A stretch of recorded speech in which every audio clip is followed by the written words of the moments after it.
with the scent of potpourri, films we commit to memory. Crossing the felt ropes, watching from home on my TV, looking at all my eyes can see. They tell me I view obsessively. Hello and welcome to The Obsessive Viewer. We're a movie and TV podcast that covers a specific topic, be it genre, trope, movie, or show, each episode. You can find more of our work at ObsessiveViewer.com, and while every episode will always be free, if you'd like to support what we do here, you can become a patron at patreon.com/ObsessiveViewer for tons of bonus audio content, including TV and book reviews, immediate reaction movie reviews, Patreon potpourri episodes, movie commentary tracks, and much more. Currently, I'm doing an episode-by-episode review series on Apple TV Plus's Severance Season 1 on Patreon for the $2 and above patrons, and I also have several immediate reaction recordings and a whole plethora of stuff. So again, check that out at patreon.com/obsessiveviewer.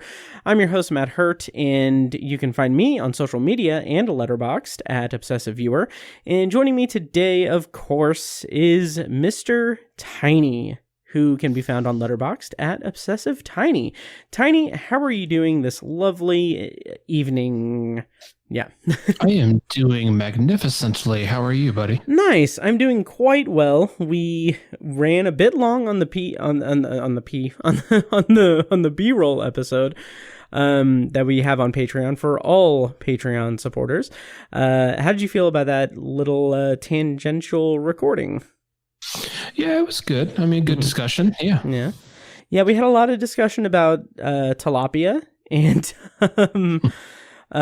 pumpkin crunch cake and gun violence, gun control, and audio equipment. So, yeah, it was fun. Right. Yeah. All those things go so well together. Oh, absolutely. Put a little Cool Whip on it. Baby, you got a pumpkin crunch cake going. I don't know. Anyway, thank you for joining us today on the Obsessive Viewer podcast, or listening to us, rather. Today, it's episode 376. We are going to be doing yet another double review episode. We're going to be reviewing Jordan Peele's latest film, Nope, which comes out in theaters July 22nd, while you guys are listening to this now. And then currently streaming on Amazon Prime, we're going to be reviewing Don't Make Me Go. So yeah, we're going to get into that in a bit, but, Tiny, anything we want to talk about beforehand? I feel like I should have had something before we got into the meat of the episode, but anything movie or TV related on your mind? No, I wish there was something we could bring up, but no, nothing comes to mind. You watched the trailer that they had for the Lord of the Rings, the Power of the Rings Amazon show, right? Yes, I did. Yeah, how did you feel about that trailer? The show's premiering in September. Yeah, I kind of mixed feelings on it. It's the visuals looked really good, which is a plus, but it just seems kind of weird that there's like almost nothing about the plot in the trailer, and the fact that there's like no big name actors in it, or even like B-list actors in it. I mean, they didn't get anybody for it. Which that's not a requirement, but it's such a big property. I would have thought they would have rolled out some red carpet for that. But I will probably break down and watch it. But I'm just not really very excited for it. Yeah, I'm kind of the same way.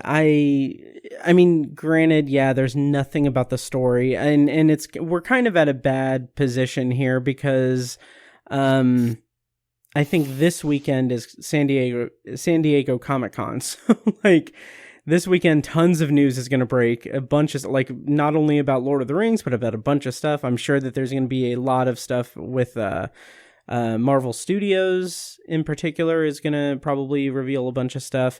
So it's going to be like, we're just on the cusp of a big news dump of stuff. So Yeah. So maybe we'll talk more about that next week. But for now, like, the Lord of the Rings show does look good. I agree, but it just doesn't really give me any. Doesn't really make me that eager to watch it, but I will watch it, I'm sure, and I'll probably review it on Patreon. Yeah. And also, I didn't realize, like, it's almost August, first of all. Like, that's freaking crazy. But next month, I think August 26th, House of the Dragon on HBO is going to be premiering. The Game of Thrones prequel, which I think we talked about at some point. Yeah. Has your interest been piqued by that at all? Not really. Yeah. I wish I don't know. I guess I'm sounding like kind of a stick in the mud right now, but no, because I'm right there with you, honestly. Okay. Yeah. Again, I'm probably going to break down and watch it, but I'm not overly excited for it. Yeah. Now that we've seen Nope, is there any, or are there any movies that you can think of that are coming out the rest of the year that you're excited for or interested in? Nothing jumps out. Mm-hmm. Can't really think of any sequels coming out this year other than like Avatar. Oh, yeah. I wouldn't use the word excited for that. Yeah. Black Panther is supposed to come out this year. Okay. Yeah. So that would be good. Yeah. I'm excited for. Do you know anything about the movie Don't Worry, Darling? No. Well, don't worry, darling, because I'm going to explain it all to you. Olivia Wilde's new movie starring Florence Pugh and Harry Styles. Yeah, it looks really interesting. It looks... Yeah, I have seen that trailer. Yeah, okay. I forgot. Yeah, kind of Stepford Wives-ish, or kind of... It gave me, obviously, I'm going to be super excited about it because of this. It gave me very much like Twilight Zone vibes, so... Definitely interested in that. Yeah. Okay. Yeah. So, should we go into our episode tonight? Yes, sir. All right. Awesome. Well, like I said, we're going to be reviewing Nope and Don't Make Me Go. Two movies that are currently out in the world. So Nope is in theaters, and Don't Make Me Go is available on Amazon Prime.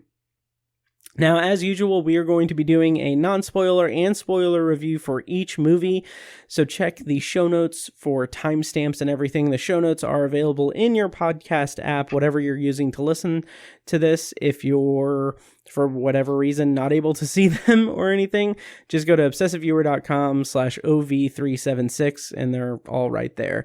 But without further ado, let's go into our reviews. So first up, we are going to talk about the kind of bigger, to be frank, the bigger release. This is Nope. It is Jordan Peele's latest film. It's his third feature after, I think it was 2017's Get Out, and then 2019 his movie Us. And then since then, or in the interim throughout his directorial career, he's produced several things. He produced the Candyman reboot from last year or the year before. And he, of course, produced the Twilight Zone revival that ran for 2 seasons on CBS All Access. Shameless plug for Anthology. Check that out. I've reviewed every episode and bonus episodes on Anthology. So, let's get into our review of Nope. Like I said, this is going to be a non-spoiler review. We'll do spoilers later. I'll play a clip from the trailer to separate it. But Nope. Let's go into it. I'm in like a weird, kind of loop. So it's because the notes that I have are different than the notes I usually have, which are basically no notes. So I'm like trying to transition. Okay. So Nope is the latest film from Jordan Peele. The premise, the plot summary, courtesy of IMDb, is the residents of a lonely gulch in inland California bear witness to an uncanny and chilling discovery. This film was directed by Jordan Peele, written by Jordan Peele, and stars Daniel Kaluuya, Keke Palmer, Brandon Perea, Michael Wincott, and Steven Yeun. It is currently in theaters. It premiered on July 22nd. So Tiny, let's talk a little bit about Jordan Peele and his kind of directorial work previous to Nope. How did you feel about Get Out and Us, and what were your expectations going into Nope? I think Get Out was on my top 10 that year. I'm pretty sure it was. Nice. Us was maybe an honorable mention. So I hold both of his other movies in high regard. I think they're really, really original, and he's really good at infusing subtext and themes into his movies, underlying themes into his movies. I don't think he dumbs things down or placates things for his audience, which I really respect as a filmmaker. So all those things combined, I had relatively high expectations for Nope. I also feel like he's kind of established himself at this point. Like he's had two very successful movies. His first movie, he won an Oscar. I mean, the guy just skyrocketed to success. And so, he should be getting into a good rhythm by now. And so, I have high expectations for Nope. So, and plus it had, just based on the trailers, a sci-fi alien theme to it. And I was just like, oh, that's going to be the shit right there. Yeah. So, really high expectations, going into it. And, I really like him as a filmmaker. I still think maybe my favorite stuff from him is just his sketches from Key and Peele. I mean, like the substitute teacher bit, like that's just one of the funniest things ever, and I adore that. Oh, yeah. And not to take anything away from Get Out and Us, but he's just a wildly talented guy. He's really funny, really smart, and he's one of those people where it's an event when one of his movies come out. So. Yeah, absolutely. And my kind of similar sentiments. I basically have pretty similar sentiments to you. Basically, I loved Get Out. I adore Get Out, honestly. And Us, I feel, was not as strong as a sophomore effort as I expected, but I still enjoyed the heck out of Us, and I thought that it was there was a lot of very interesting stuff in Us, but it was just not quite as good as Get Out. But regardless, I was extraordinarily excited for Nope, and just very much I was looking forward to it, and so delighted that we got to see it. And before we get into our actual review, unfortunately Ben could not join us tonight for our review, because actually his wife's birthday is today. So we could not, in good conscience, force him to record with us. But he was also at the screening we went to last night and wrote a review of it. And I kind of thought, like, okay, I'm going to kind of compile a couple of clips, or not clips, but a couple of excerpts from reviews. And so to kind of, before we get into our review, I'm going to kind of read a couple of excerpts and everything. So first of all, I did record a 24-minute immediate reaction recording for Patreon at the $2 and above tiers. So go to patreon.com/obsessiveviewer if you want to listen to that.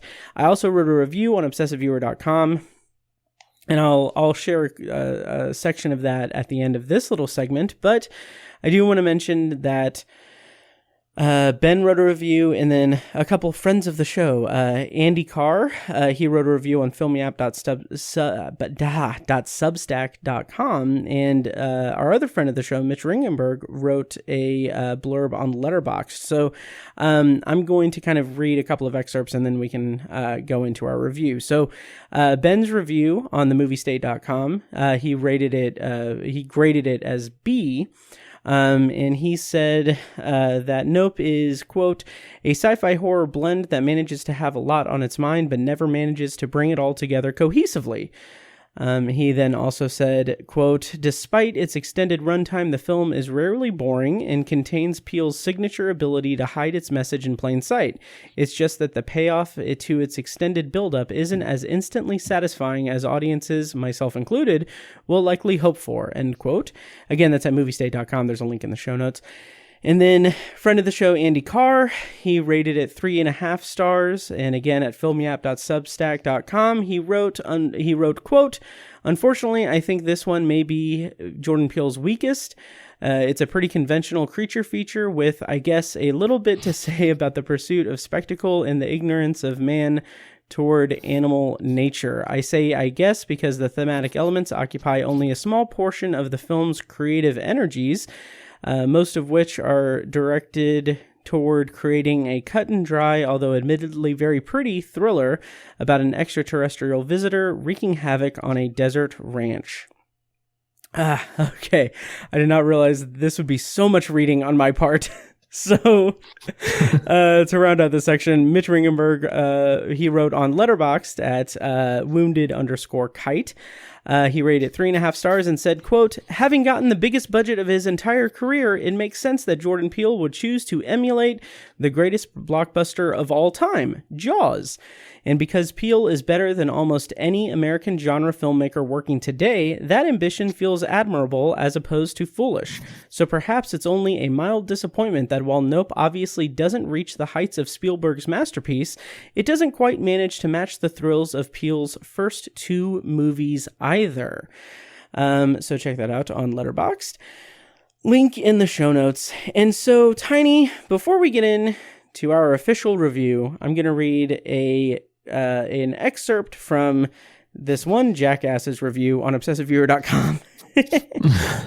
I rated it 4 stars, and I said, quote, as he did with Get Out and Us, Nope further proves when we watch a Jordan Peele film, we are in the hands of one hell of a unique genre storyteller. Although Peele's best work is still his debut, Nope demonstrates considerable growth in his talent behind the camera in terms of scale and overall design. Nope is a spectacle we won't soon forget. So, Tiny, having done that long-winded segment here, let's go into our review of Nope, and let's begin with your thoughts on the film. I am definitely positive on the movie. It was a hell of a time. I ended up giving it 3.5 stars. I also agree with one of the other reviews you mentioned that I think this is his weakest film. But that's not really saying a lot because Us and Get Out were both so damn good. You know, those are 4.5, 5-star movies, at least for me. So, this movie, he employed a lot of his skills, meaning Jordan Peele, that he's so good at. You know, there's some awesome tension in the movie. I think this is the first time maybe that he's had like really good, I don't want to say the first time he's had really good visuals, but there's definitely a huge visual cinematography aspect to this movie. Yeah. Whereas Get Out and Us didn't necessarily have that, or at least it was a different style. And so he nailed that part. He hit that out of the park. There's also, of course, really fun characters. There isn't as much comedy in this, I think, as his other movies. Interesting. Yeah. At least not for me. I feel like there were so many good laughs in Us, especially early on in the first act. Yeah. And there were definitely some really great lines in this for sure, but maybe I need to see it again and see the other ones again. Maybe that's not a fair comparison, but I guess I wanted maybe just a tad more comic relief, or maybe just better comic relief. I feel like some of it fell a little flat.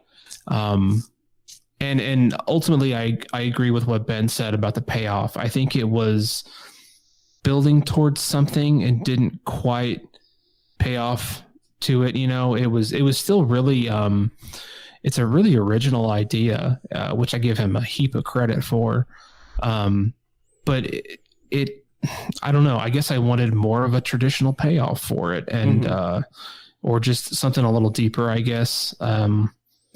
But he hit so many of his marks and made a really good movie that it's funny to think. I bet there's a lot of people who are going to come out and be like, yeah, it kind of sucked, but like it really didn't. It's just that Jordan Peele has made such damn good movies that a kind of middle of the road movie for him is actually pretty damn good.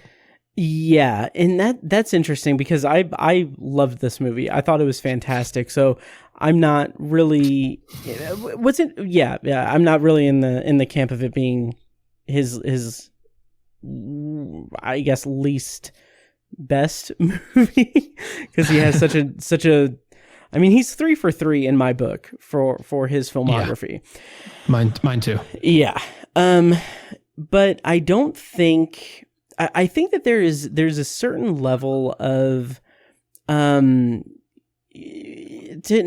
to disagree too hard with Ben's review, but there is a certain level of cohesion to the story, in my opinion, that really is pretty satisfying to me, because it tells this pretty intricate, intricate is definitely not the right word, but it tells this multifaceted story about kind of this allegory for fame chasing and kind of filmmaking, but not really.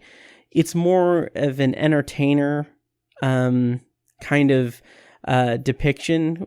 What I really appreciated about it is that it is a story about people reacting to a very crazy and unique situation that is of extraterrestrial origin. And what I found really compelling about the movie is the way that each kind of section of person reacted to it. Like, there's this interesting contrast that the movie presents, that the horse trainers, Daniel Kaluuya and Keke Palmer, their kind of position is, we're going to document this, we're going to make this like known, and we're going to make a crap ton of money on it. Like, we're going to be famous and everything. We're going to have irrefutable proof of alien life and everything. Whereas we have Steven Yeun's character at the like carnival thing, Jupiter's, oh my god, I can't remember, Jupiter's Claim.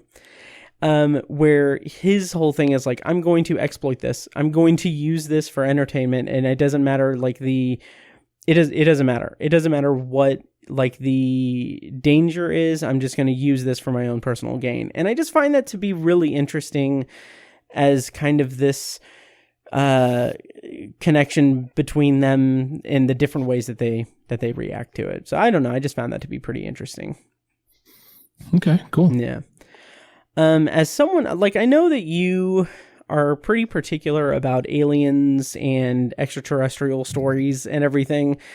How did you feel about the depiction of the event in this movie, in comparison to other movies? Like, I know that, Peele has said that like Signs and Close Encounters of the Third Kind, and he name dropped a couple other movies, were all obviously big inspirations for this movie. So how did you feel about the actual supernatural or otherworldly presence in the movie? I think it was really awesome. Very, very original. Without spoiling it, very original idea on his part. It's funny because I was so typically aliens are scary to me. I mean, Reference R was like our 10th episode 9 years ago, where we talked about what scares us for Halloween. Yeah. Aliens for me, it's scary. Like E.T. shit out of me when I was a kid. But this was it had a horror element to it for sure, especially I was gonna say early on, but it's actually throughout the whole movie. But it was coupled with a lot of curiosity, and I think the context of the Haywood Hollywood's horse training, the horse trainers wanting to kind of flip it into a financial opportunity really took away some of how I would normally react to it. Okay. Which is a pretty refreshing way to do it. Like that's, Nice. I think maybe horror or thriller or whatever you want to call it is a easy step to make in the alien subgenre. And he kind of chose to go a different route. So I really respect it. But yeah, I mean, the design and the whole cat and mouse kind of nature of it, and, was just really, really well done. I mean, it was very cool and very original. Yeah. Yeah. And I really liked the build up to it. Like I didn't have the qualms that Ben and other critics have had about it being a lot of build up with no real, without a strong enough payoff. I do see how those criticisms, like, I don't think that those criticisms are unwarranted by any stretch, because I can see how that's not really well resolved at the end of the movie, which we can talk about more in spoilers, but I do feel like there is this greater narrative at play that, I kind of hinted at this in my review, but I didn't know exactly how to parse it out into more detail, but there's something to the movie about how the Haywoods are the only black-owned horse trainers working in Hollywood. And during Keke Palmer's monologue at the early part of the movie, it's what opened the trailer, the first teaser trailer. She talks about how the first assemblage of pictures to form a moving image, a film, is of a black man riding a horse for like 2 seconds, and that man in that film, in that scene, is their great grandfather. And what she goes on to say in that scene is that history does not remember him. History does not, like people who created film and the film industry are remembered, but that man is not remembered, even though he is the world's first movie star, stuntman, and animal wrangler and everything. He's not remembered, and there's something to that I can't quite articulate, but there's something to that in terms of the contrast between their reaction and the other characters' reactions to the presence in the sky. I think that it's this level of I don't know. I don't know how to articulate it. Did that stand out to you in any way? Yeah, definitely. Yeah, and especially when Keke Palmer, her character, gives that speech, basically. In the first act of the movie, I thought that was really powerful and moving. And I think it does influence the characters in a way for the rest of the movie, but it does seem a little dropped as well.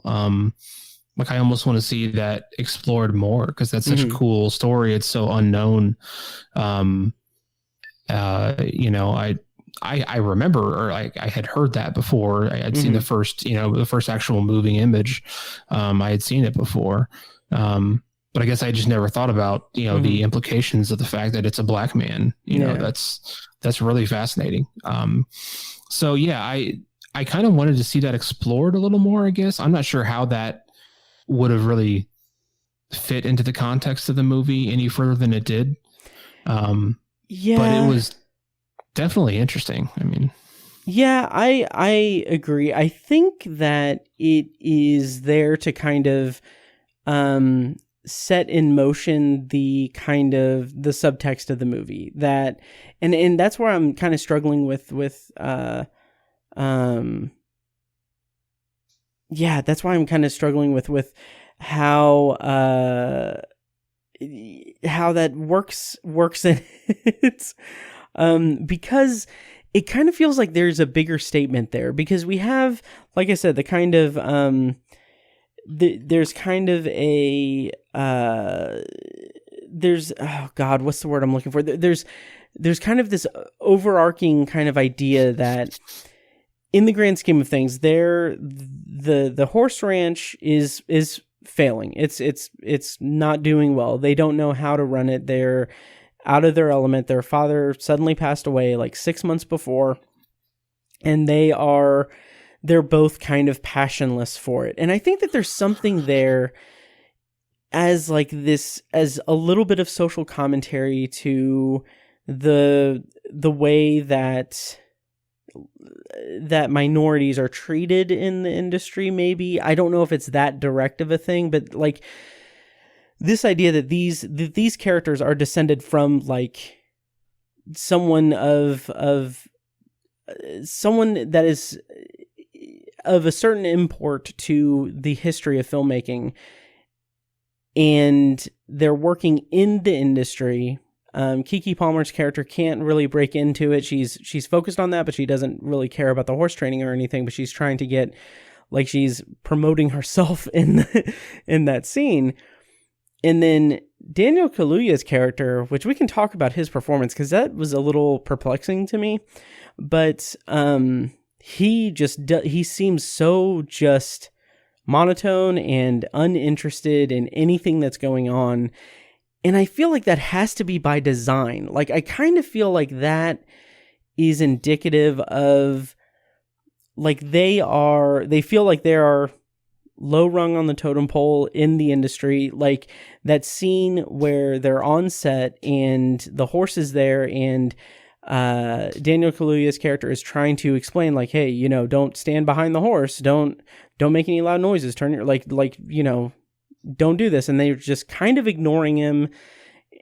I don't know. I feel like there's something there that I can't quite articulate, but I think that it's something that is fed through the entire movie. And whereas with Stephen Yeun's character, Jupe, he is a character who had a career as a child star that ended with tragedy on a sitcom. And I think that there's something there to his push for fame or push for spectacle. I don't know. Am I making any sense whatsoever? I ask as you are yawning. I'm not yawning at you. I'm yawning no. I know. Sleep I got last night. No, I think you're onto something. I think there might be some themes there. That's Jordan Peele has the ability to blend a lot of different themes together, and I will be fully honest, I don't pick up on a lot of them. When I watched Get Out and Us, I didn't necessarily pick up on everything that I think he wanted us to, and I think maybe you're pulling on one of those threads with that. But yeah, I think it's whether he's commenting on the entertainment industry in general or race related to the entertainment industry and the treatment of stars. I think the incorporation of the story about Haywood is could have been expanded more, I guess, or maybe just a little bit deeper on that thread.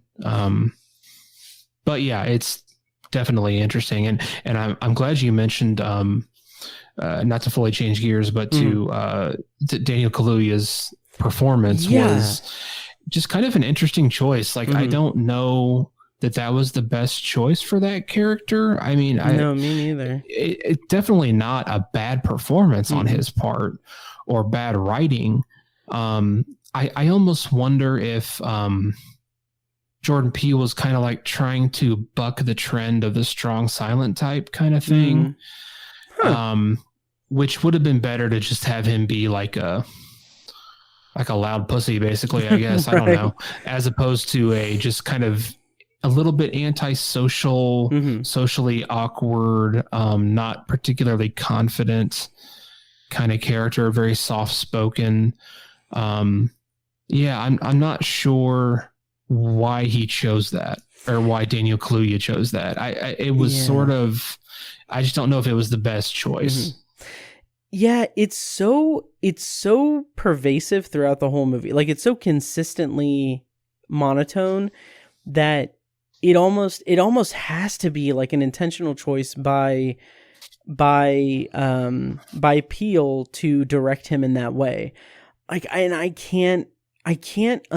don't understand what the point of that was, because like Daniel Kaluuya is a phenomenal actor. Like, he's got a hell of a lot of range, and I kind of feel like his talent that I know that he has from several roles throughout his career kind of feels like it is almost wasted in this movie because of that just very kind of dry, monotone kind of performance. And I don't get it. I just don't. That's one element of the movie that just really did not connect with me or make sense to me. Yeah, I agree. I think it kind of it did allow his character to analyze the situation in a very rational way. Like, we'll talk about it more in spoilers, but he really he just kind of picks up on things well and is able to approach their goals very calmly and with a lot of logic and reason and stuff like that. And maybe his personality lends itself to that, which is a good thing. But I think you can still have that without him being, you can still have that with him giving a different performance and being a different kind of character. Yeah. So yeah, I don't know. We can talk about it a little more in spoilers. So yeah, like there's a point kind of toward the end of the movie. This isn't a spoiler by any stretch, but and it's even in the final trailer that came out before the movie's release. Like, there's a point where I can't remember the context, but it was hilarious. It was fantastic because he and M, played by Keke Palmer, like, they get excited about something, so they start wow, what is the word I'm looking for? Slapping each other's hands, like, very excitedly, and I'm like, that's like the energy that he's giving to that scene is incredible, and it's not anywhere else in the movie. So that was kind of peculiar, but Keke Palmer was magnificent in this movie, I thought.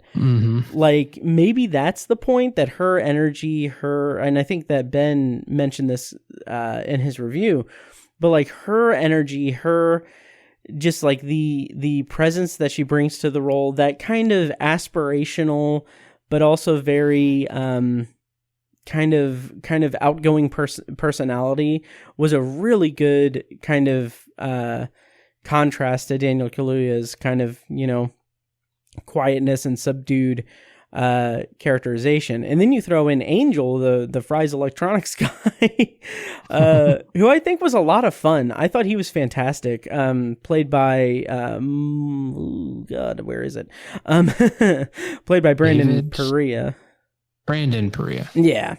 And I thought he was great as this kind of foil for, maybe not foil, but this kind of comic relief character for everything. Like his introductory scene when he shows up on the ranch, not his introductory scene, but when he shows up at the ranch to install the stuff, he just like mentions just offhandedly, and this does not come back into play at all in the movie, but he's like, yeah, my girlfriend of 4 years just left me. She was like a model. Here's pictures of her and stuff. Like, okay, like, all right. Like, I get that he's listless, he's directionless and everything, and that's why he's kind of latching onto this project and everything. But it was just like so offhanded and just a lot of fun. I think that those three characters working together were really, really fun together. Definitely agree. Yeah, I had seen, I think I've only seen Keke Palmer in the movie Hustlers. I was looking through her. Oh yeah. Through her filmography, and that's the only other thing I've seen her in. Oh wow. Yeah. She's done a lot of stuff, a lot of voice acting. I think maybe is she a comedian as well? I really don't know anything about her. That is a good question. I don't think so. Okay, because I thought I saw like comedy specials on her from filmography, but either way, either way, I had like no familiarity with her. I don't remember her from Hustlers. So, I agree. She was terrific. You know, she was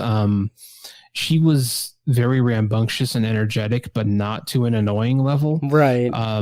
I think she's like a focused, energetic person, you know, an ADHD person who's focused, I guess is maybe not the best analogy, but right.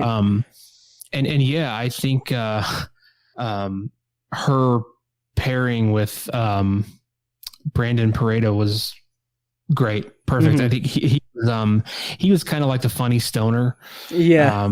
But he actually has some ideas to contribute to the plot. He's not just there to crack jokes. Like he does that, but he's actually like integral to the plot to an extent. Right. I enjoyed him a lot too. He was good comic relief. Yeah, I absolutely agree. And I think that I think what you were saying were maybe music videos. Maybe she's a singer as well. Maybe that might be what it is. Yeah. Yeah. Anyway, yeah, although music was still her passion, first big break came via her acting skills. So yeah, anyway, yeah, I just think that those characters working together were a lot of fun. Let's talk about Jupiter's Claim, that whole section, and we can talk briefly or broadly about the about Steven Yeun's character's backstory and how it kind of plays into the plot. And then we can go into more detail and spoilers, but how did you feel about that section and how they reacted to, or how he reacted to what was going on and kind of the overall vibe of that place? Yeah, I think that was one of the best kind of realizations of the themes that Jordan Peele was going for in the movie. As far as, you know, the entertainment industry and what they're willing to do, how you know, it's sort of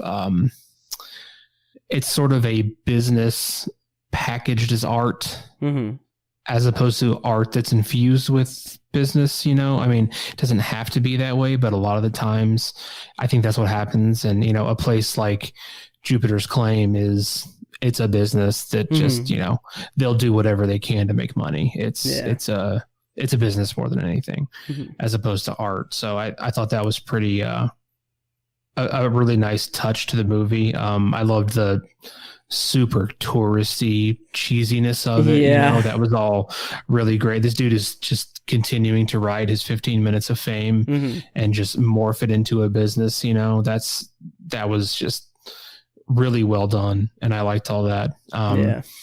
And Steven Yeun, as you know, in that role is great. I haven't seen him a lot since The Walking Dead. He's great though. He's a really good actor, so I liked seeing him in this. But the whole backstory thing with his child acting career on the sitcom involving that tragedy was some amazing filmmaking. Like, that was one of my favorite parts of the movie, just because it's so original and the actual like filming of it and depiction of it is so well done. Just some amazing camera work and set work and acting. I really enjoyed that stuff. I think its position or its context in the movie is a little hammy or a little clunky, maybe. Sure. A little, but ultimately, like, I could see a whole damn movie just about that. I mean, that was just really clever on Jordan Peele's part. Clever writing. Yeah, I agree. I feel like I am maybe not in the minority here, but I feel like there has been a lot of discussion in the 25 hours since we saw the movie. But there's been, like, the reaction that I've read and seen and heard and talked about has been that is kind of the outlier of the movie. That's kind of the ill-fitting piece of the movie. And I disagree with that assertion. I feel like it fits pretty well in the greater context of the movie. I do agree, it is placed slightly weirdly, like the context of the backstory is placed a little weirdly, but I do think it's a situation where it's bringing us into the final act of the movie, and I don't think that's kind of resolving some plot threads and some questions from earlier in the movie, and then bringing us into the kind of the final act of the movie. And I don't think that that's a bad thing at all. Like I think that that's written particularly well. And I didn't really have a problem with it, but we'll talk in more detail and spoilers. But yeah, for sure. But yeah, I thought it was really, really well conceived and executed. Like you said, it is the most outwardly chilling part of the movie for me. Yeah, I'll commit to that. Sure, yeah. Yeah, it's definitely something. It's really cool. Before we get into spoilers and everything, how did you feel about the kind of overall tone of the movie, the way that the alien phenomenon was depicted, and the visual effects of the movie as well?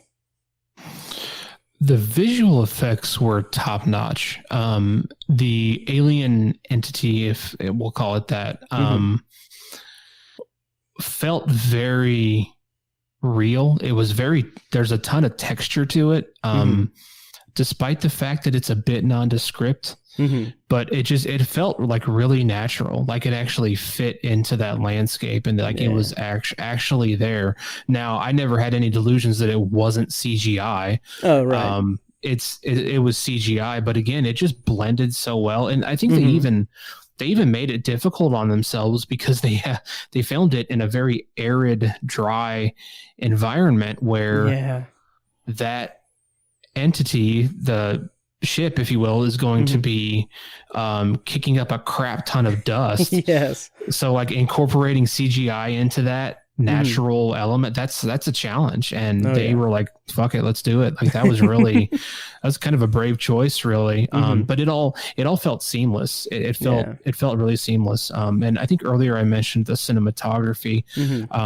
That valley was just gorgeous. Oh, absolutely.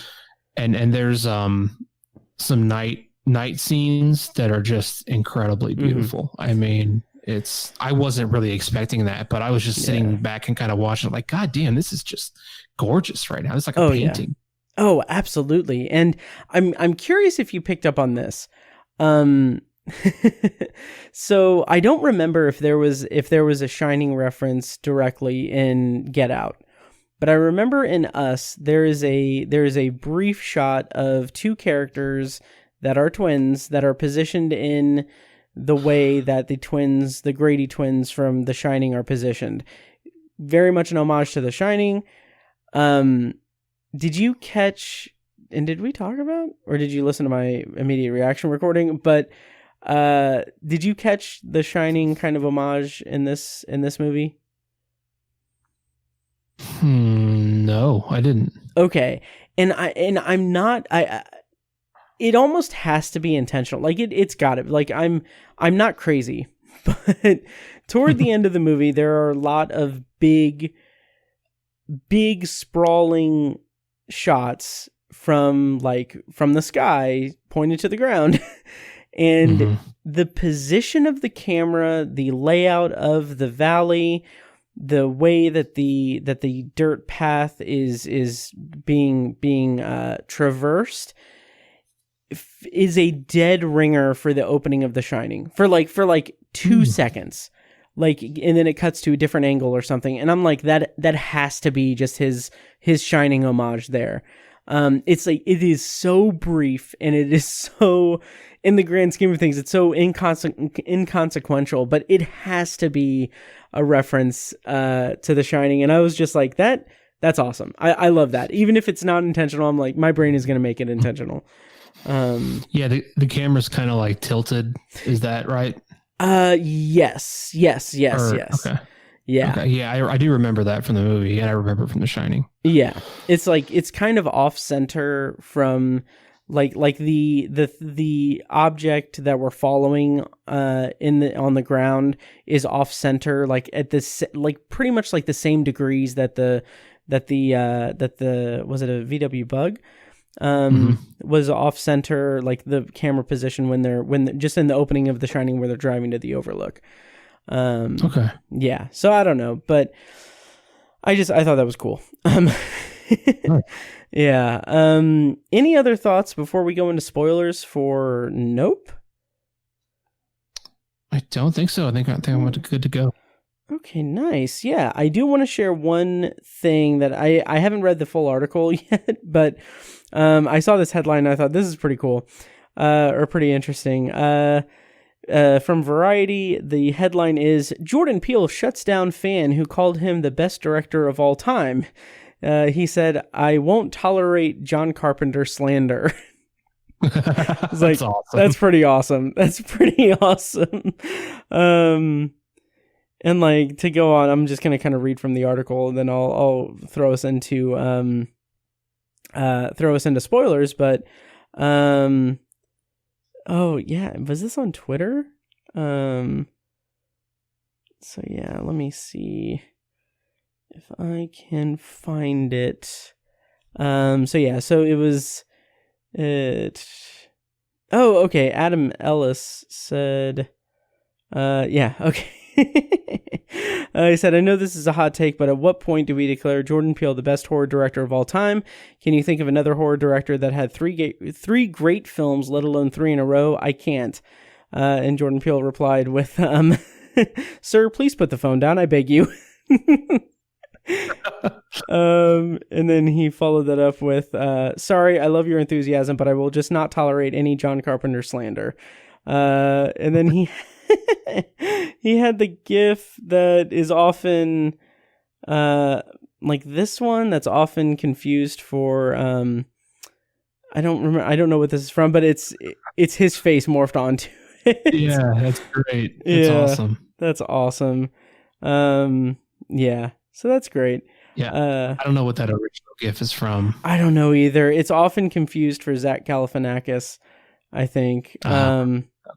Yeah, but I don't know. Maybe Harry and the Hendersons? I don't know. Yeah. Anyway, so I thought that was pretty funny. Do you want to go into spoilers for Nope? Yes, sir. All right. So once again, I rated it 4 stars, wrote a review on obsessiveviewer.com, and there's a Patreon exclusive immediate reaction recording for $2 and above patrons at patreon.com/obsessiveviewer. Tiny rated it 3.5 stars on Letterboxd. Yep. All right, nice. Well, we are going to go into the finer details of Nope in our spoiler section. I'm going to play a clip from the trailer, and then when we come back, we're going to be spoiling Nope. If you want to skip ahead to our review of Don't Make Me Go, check the show notes for timestamps. But here we go with the trailer for Nope. What's a bad miracle?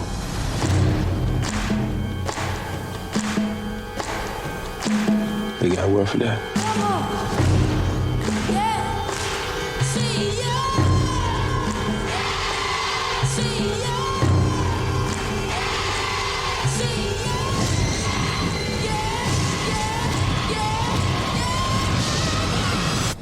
Yeah, nah.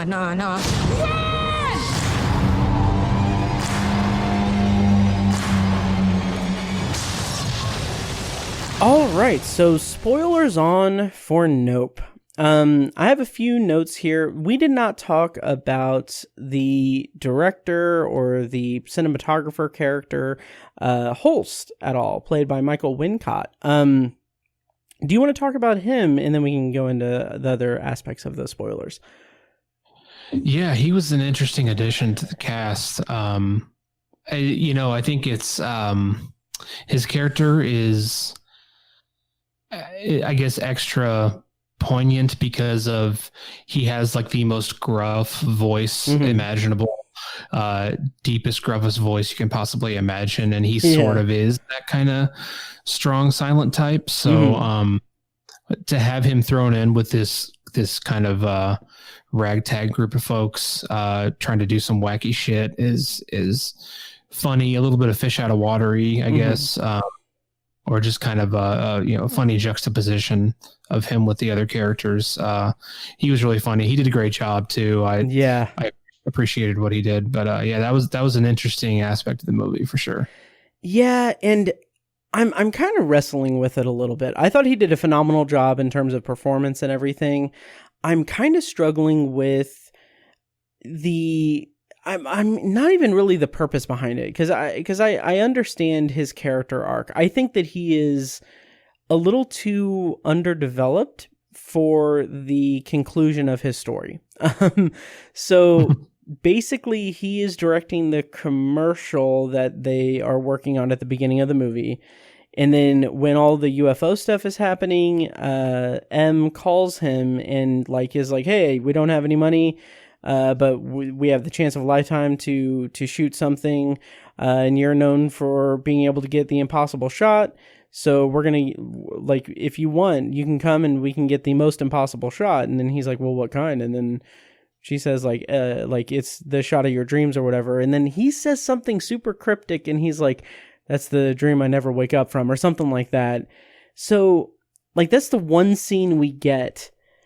And then later he shows up because he notices the cloud and everything. And I feel like that necessarily wasn't enough of a signal to his, it's not a sacrifice, to his kind of crazed, like trying to get that impossible shot thing, knowing that he's dooming himself to die. I feel like the purpose behind that was that he's another character who is looking for that acclaim. He's looking for the spectacle. Like, this movie is all about spectacle and how people approach it in different ways, and he is one that is going to die for the spectacle so that he can be remembered and everything.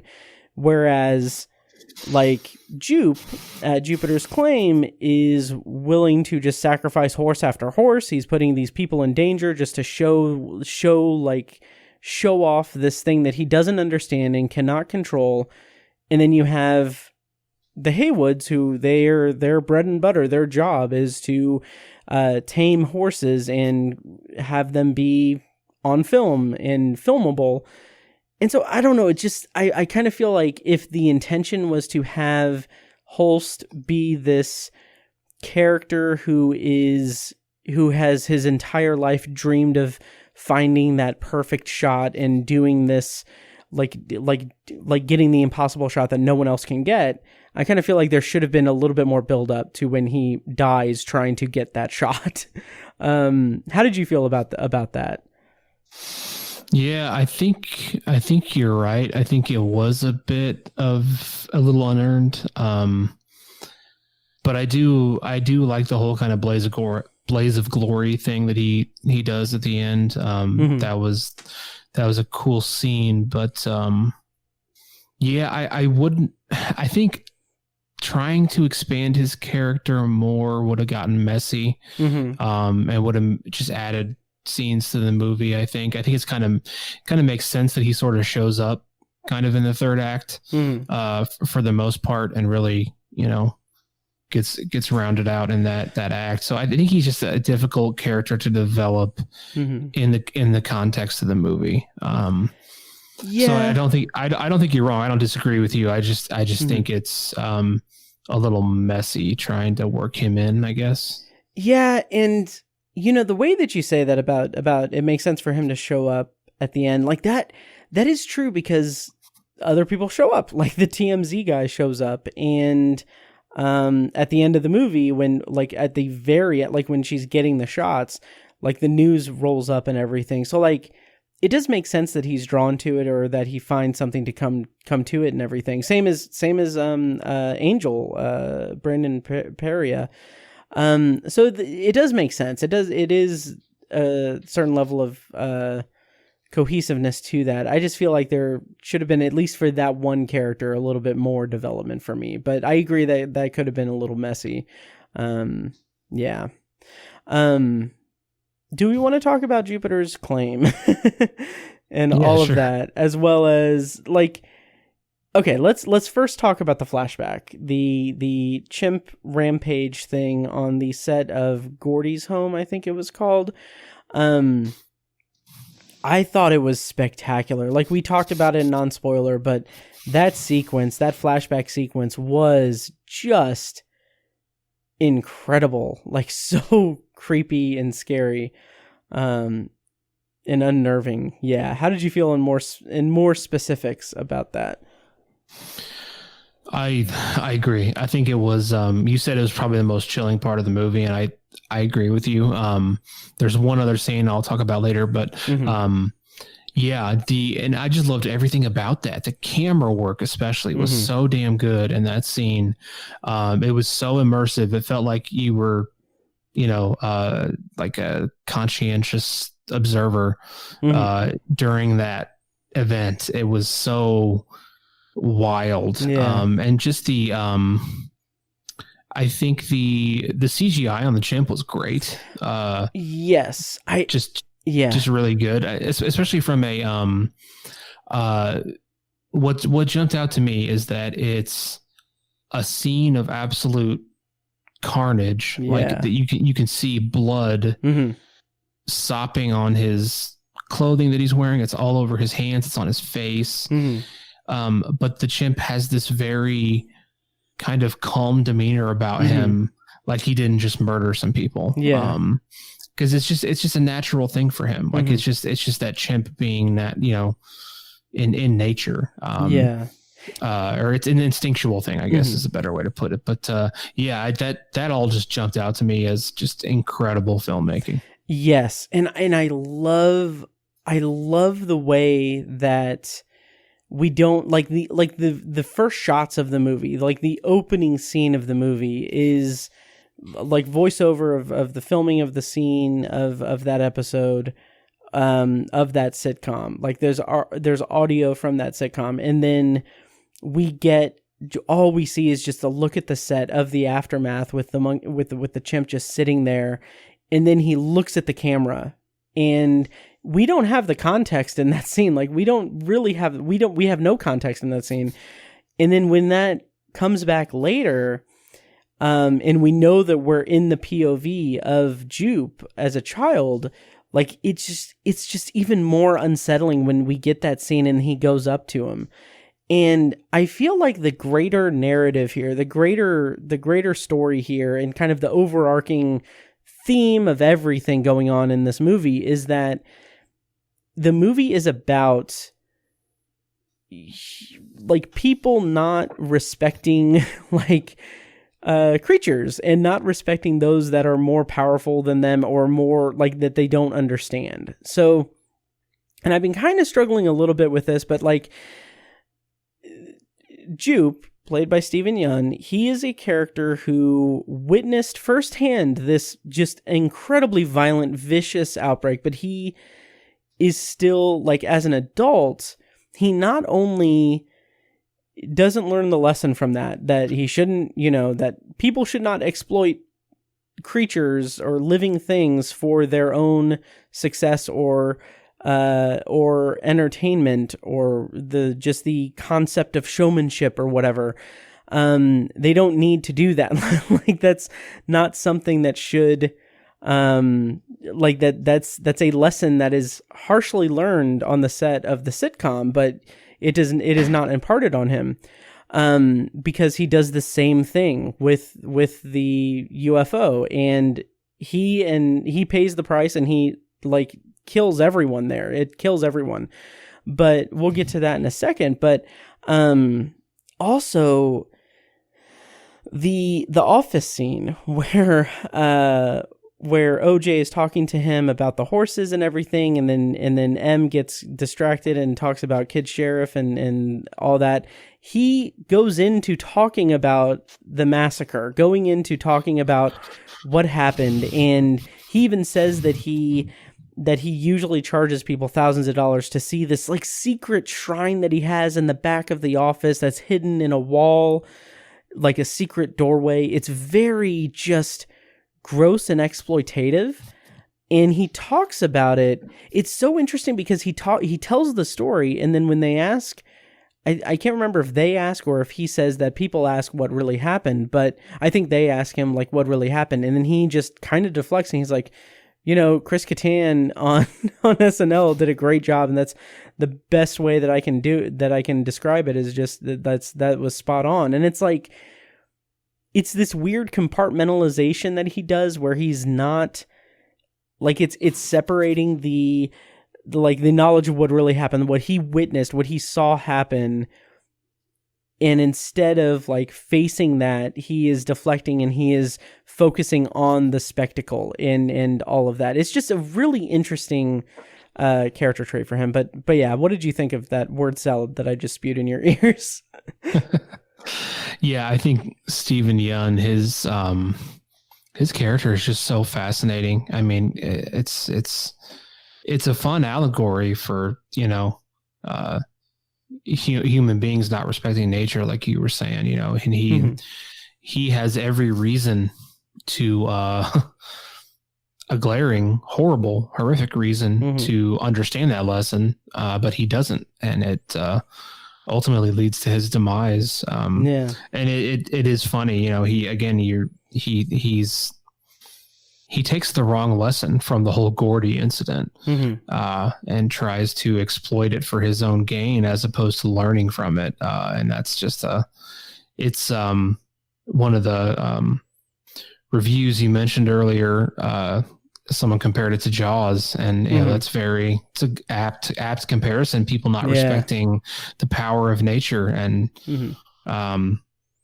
he's a great example of that. Yeah. And I do, not to jump away from it, but the whole, the concept of man versus nature in this with the Gordy incident, and then the horses kind of being used as just sacrifices basically, and just not, the animals are not respected. There's that scene early on where he's on set with the horse, and those people are just they just don't give a shit. And the one lady almost gets her head kicked off. And then of course the relationship to the people, and how they react to the UFO, which is essentially an animal. Yeah.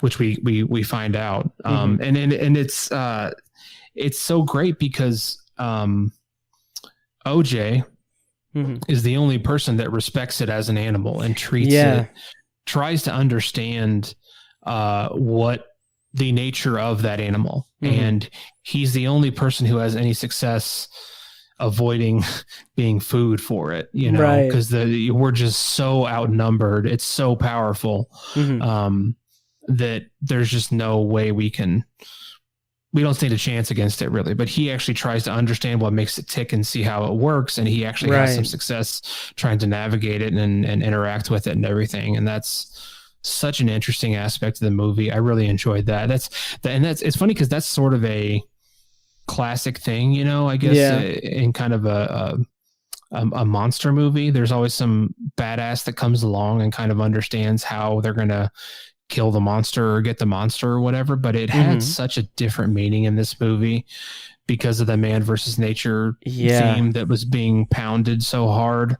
I just really appreciated that aspect of the movie. That was that's just damn good writing from Jordan Peele. Yeah, I agree. That level of respect that Daniel Kaluuya's character has toward the ship / monster and everything is really, it's kind of what really connected with me in terms of that contrast between their reaction to it and Jupiter's Claim's reaction to it. I just think that that's just a really interesting kind of tone to strike for it. And then also with Jupiter's Claim, something that Ben actually pointed out to me via text today is that he not only exploits the monster, exploits the alien just for sheer spectacle and success and everything, but in addition to putting his loved ones in danger and people in the audience in danger, but he also exploits like the actress from Gordy's home, like kind of showing her off and everything when she has her face is permanently like disfigured from that incident, and it's just this very gross like level of exploitation that Jupe does. And I think that's evident throughout the entire movie. And I think that's really interesting in the kind of a sort of subtle way. Like even when he, and I have to see it again, but, and I might be incorrect on this, but I kind of feel like that scene in the stables when Jupe's kids are in the alien costumes and are scaring OJ, I kind of feel like I feel like it's implied, and I could be wrong. Let me know if you picked up on this at all, or if I'm completely like talking out of my ass. But I kind of feel like the implication is that Jupe sent them to just to mess with them and everything, and just like the thought of that, like, I mean, I know in the grand scheme of things, it's, you know, it's a prank and everything, but also like tensions are running high. At that point, Jupe knows that there is like an alien being and everything, like, and he's sending his children to a place specifically to scare someone, and like that could turn into a very dangerous thing for the children. In a very, I don't know, in a very grim way.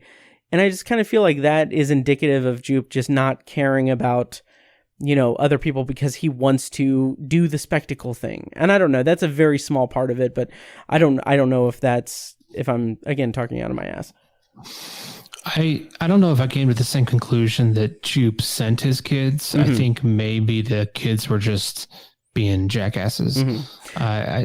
Yeah, you might be right, but I don't know if that's a conclusion we were supposed to draw. I don't know. Yeah, I don't necessarily disagree with you, mm-hmm. but I didn't have that thought during the movie. I'll say that. I think it was just the kids trying mm-hmm. to get back at him because they're kids, and well, that's the thing. Like that. Yeah, I didn't really think about it until like after the movie. Like in the moment, I didn't think that was the case. But then the more I thought about it, like that scene is almost directly after M comes back with the fake horse that she stole from Jupiter's claim. So like, I kind of feel like that's, I don't know. I feel like there's a loose connection there, but I don't know. But in the end, it doesn't really matter. So yeah. Okay. Yeah. Anything else on that topic? Or I don't think so. I think kind of the only other major thing I wanted to mm-hmm. talk about was during the final final conflict with the creature. I thought it was really interesting how the creature started to sort of transform and act differently. Yeah. And in the moment, for a second, I was like, "This is weird. Why is this just now happening?" But mm-hmm. I feel the interaction changed entirely. Mm-hmm. Up until that point, the creature was basically feeding. Mm-hmm. You know, basically hunting and feeding. Yeah. Right? And the dynamic completely changed. And when it first shows up, it's in its typical form. It's like a disc with mm-hmm. a hole in the middle of what we've been seeing the whole time. Yeah. But then it starts to change into this very flowy kind of octopus looking mm-hmm. thing in the sky. And like I said, at first I was like, that's just weird. Why is it just now doing that? But I understood that it's a territorial display. It's like a peacocking. Yeah. You know, but except for a territorial reason, it's trying to make itself bigger, and mm-hmm. it's trying to intimidate OJ because OJ is having a standoff with it mm-hmm. and fighting over territory. And so of course it's going to act differently and do different things. And I was just like, that's so cool. Like it was just such a good idea. And to see that the implementation of that was really interesting. I think it sort of took away a bit of the threat and took away a bit of the horror, maybe. Mm-hmm. Cause I feel like that was a little less menacing for it. But it was still just really, I just thought it was such an interesting idea. And like I said, in the moment, I was a little confused with it. I was like, oh, that's what's going on here. This is a standoff. This is a territorial display from the creature. That's just so cool how that that all worked out. Yeah, for some reason, I did not even connect that it was like a territorial kind of peacock kind of thing. Okay. Like, I just thought that like, oh, now it's not trying to be a flying saucer anymore. It's just now it's being its like complete form. That's really interesting. And you're absolutely right. That's awesome. Yeah, because it's, yeah. Yeah. And another thing that I really liked, kind of a subtle, like kind of background thing, I guess. A couple things. One is that they just reference like missing hikers, like on the radio or on the TV, like in the background. It's like, oh, okay, so it's been feeding, like it's doing that. The other thing, and I can't wait to watch it. I'm going to see it again this weekend, to be honest. But the other thing is that early on when they get to Jupiter's claim and they're about to meet with Jupe, his wife is on the phone in the office and saying like, we were able to squeeze out a couple more friends and family tickets for the big show and everything. And I don't know what the point of that was, because I think that it's more them kind of hustling and them, trying to like claim that they're bigger than they are, because when we see that, and maybe it's because of the weather, but when we see that, like, there's not very many people there. But also I kind of wonder if that connects back to the actress from the show. Maybe they're trying to get her to go to it for the clout, for the gram. But I don't know. I'll have to see it again, but I don't know. I think that there might be something there. But anyway, interesting. Yeah. How did you feel about the actual reveal that the ship is a creature and that the abductions are actually just feeding? I think it took away some of the horror, especially for me. Oh, really? I kind of, because I really wanted, I wanted little green men in a ship. That's what I wanted. I wanted abduction.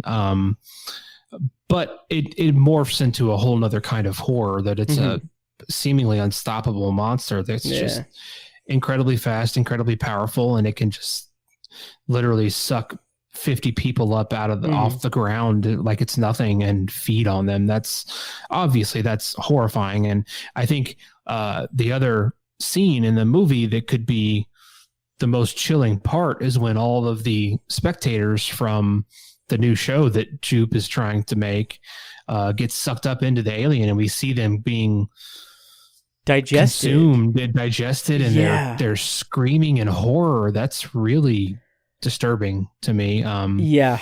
But it just kind of it was just such a shift. I think the fact that it was an animal, a creature, and it wasn't what I was expecting. I think it's a really cool creative choice. I think that's great. I've never seen anything like that in an alien type sci-fi show or movie before.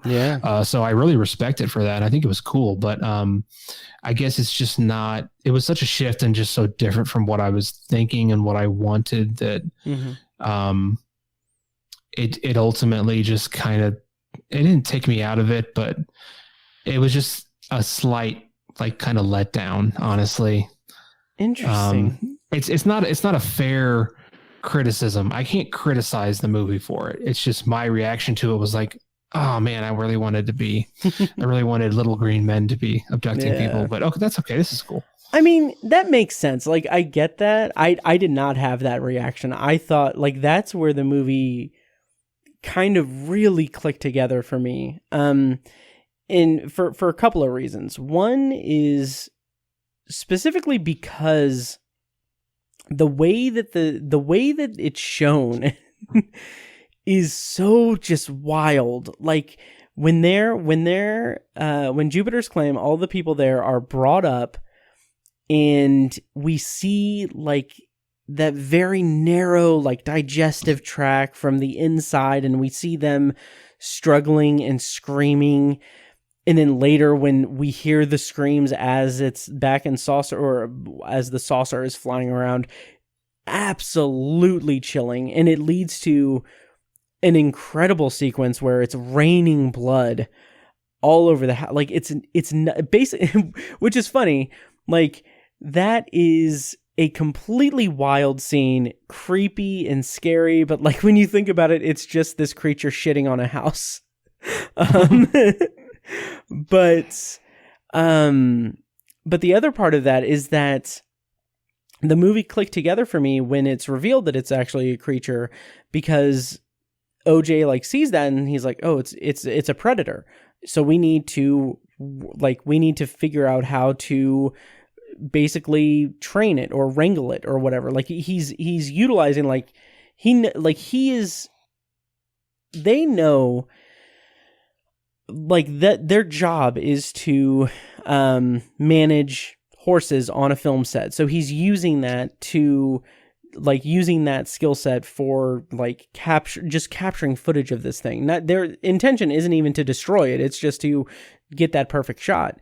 And it's just really that's where the whole themes, like all the themes of the movie just kind of click together for me, that it's about kind of like exploitation and exploiting people and things that you don't respect or understand to further your own gain and everything. And I don't know, I just found that to be really really interesting, and it kind of opened the movie up for me a little bit.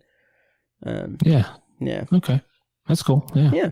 I was just sitting here. One of my favorite scenes in the movie is we didn't talk about it yet, where we talked about it a little bit, where the kids are pranking him. Oh yeah, and they're turning the lights off. Because for me, I was like, oh fuck, this is it. We're gonna get to see these little bastards. Like, this is gonna be so cool. Oh yeah. Oh, I bought into it totally. Oh yeah, me too. And the lights turn off. He goes out there, turns them back on, or turns them off, and then they come back on. And as he's walking away, I was like, "Oh shit!" Yeah. But that's the best part, where he's just like, "Nope." That is. Yeah. He actually says the line, like, that was amazing. And then I was sitting here like laughing to myself at the part where he's holding his cell phone, like getting ready to take the picture, like get the candid shot, and he's kind of backing up, and then there's what he thinks is an alien hanging down from the ceiling right next to him, and he just punches it in the face. Yes. God, that was so funny. I loved that part. I don't really have anything particularly constructive to say about it, other than the fact that I just loved it, and it was so well constructed, and just great writing and filmmaking. It was funny. Oh yeah, I loved that too. I absolutely loved that too.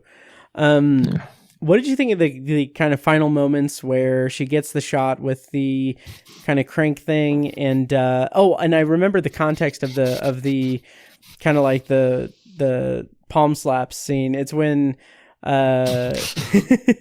it's when M says, like, didn't I tell you he was going to show up with the camera that doesn't use electricity? Like, we're going to get it. And then that's when they did it. I was like, that, just the pure joy and excitement in that is so cool. Yes. So good. I love that part too. That was so funny. Just so her enthusiasm. awesome. Like, I just knew this motherfucker was going to show up with a non-electric camera. It was, so that great. was fantastic. I love that part. Oh yeah. But yeah, the final moments, like, I kind of feel like this is similar to, and I'm not going to spoil Us, but similar to the ending of Us. That kind of reveal at the end of Us is like, it's fine. I thought the ending of Us was fine. And it's kind of similar here in the sense that I kind of came away from it like, okay, that's fine. Where she is, it's a little on the nose. Like, she has the pictures, the creature is destroyed, it blows up and all that. And she's literally like in the middle of, one side has the news, one side has her brother, and she chooses to go to her brother. Like, I feel like, okay, it's a little too direct and on the nose, but I'm also like, fine, it's fine. Like, it's a good kind of conclusion. I don't know. How did you feel about the ending there? Yeah, I thought the whole the well camera was clever, especially how it was established earlier on in the movie that's what that was. That was clever, and just incorporating it in. I think the relevance of that photo is like, it's like, really? I mean, that's not, they wanted a cool like video of the UFO, the creature, and they got a still photo. Like, it's just like, that's just not going to have the impact that I think they want it to. Yeah, but I also feel like it calls back to the man on the horse thing. The frames compiled to make a moving image. And I kind of thought that the movie was going to end with like a shot of, I mean, it would have looked like garbage, like of the like 3 shots, like in a motion picture kind of thing. But obviously that wasn't going to be the case or anything. Because obviously it would just be missing so many frames. But I kind of feel like that's kind of the implication, is that like, oh, they're descended from someone who was on, you know, like is in the first moving picture, and they have then created presumably the first moving picture of alien life. So I kind of feel like there's a connection there, but yeah, so yeah. Yeah, the ending was fine. Yeah, I agree. It was a little just fine. It was just a little anticlimactic, maybe. Yeah. Or it would have just been funny to see him on Oprah. Yeah, that would have been fun. Yeah. Yeah. Anything else about Nope? I think we talked about it pretty extensively. I think I'm good. Yeah. Nice. Well, Nope is currently in theaters. Yeah, let us know what you thought of it. And Tiny, do you want to go on to will probably be a brief review of Don't Make Me Go? Yeah. Okay. All right. So we are now going to talk about Don't Make Me Go, which premiered on Amazon Prime Video on July 15th, 2022. I think before that it ran the festival circuit. I think it was pretty well received at Sundance, if I'm not mistaken. But the premise for Don't Make Me Go is when a single father to a teenage daughter learns that he has a fatal brain tumor, he takes her on a road trip to find the mother who abandoned her years before and to try to teach her everything she might need over the rest of her life. Directed by Hannah Marks and written by Vera Herbert, the cast is John Cho, Mia Isaac, and Kaya Scodelario. And yeah, so we're going to do non-spoiler and then spoiler review, because we have to do a spoiler review for this, because I have some thoughts. But I should say on Patreon, there is an immediate reaction recording on Patreon of me talking about this movie for the $2 and above patrons at patreon.com/obsessiveviewer. And I also wrote a review on obsessiveviewer.com. So if you'll indulge me, Tiny, I have a couple of excerpts from my review, and then we can go into our review. Sounds good. Okay. So I rated Don't Make Me Go 2 stars out of 5. And a couple of excerpts I have from the review are, quote, "For 2/3 of its runtime, Hannah Marks's Don't Make Me Go is a very solid road trip drama about a father keeping his fatal brain tumor a secret as he takes his teenage daughter to meet her estranged mother.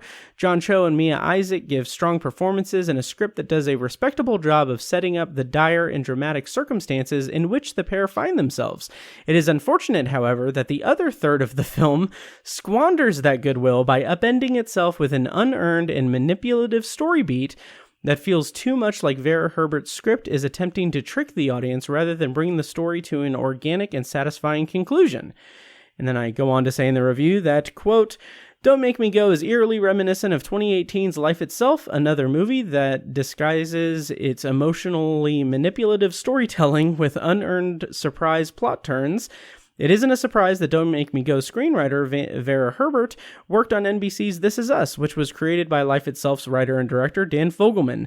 These projects are all indicative of a specific brand of overly faux sentimental storytelling that prioritizes plot turns over organic character development." So again, I rated this 2 stars. Tiny, I saw that you rated it considerably higher than me. So in non-spoiler thoughts, let's talk about Don't Make Me Go, which again is available on Amazon Prime Video. Tiny, hit us with your thoughts. Well, I Yeah, I really liked it. I rated it 4 stars. 4 stars or 4.5? I don't even remember. It was at least 4. It may have been 4.5. But I think I'm just kind of, I did give it 4.5. Yeah. I think I'm on this emotional journey right now as a person, and it's just really affecting how I interpret art right now. Yeah. If listeners reference my reaction to Thor: Love and Thunder, compared to you and Ben and a lot of other people too, I'm sort of in the minority on that movie. So, I think it's the whole paternal thing. It's hard for me to separate myself from it right now.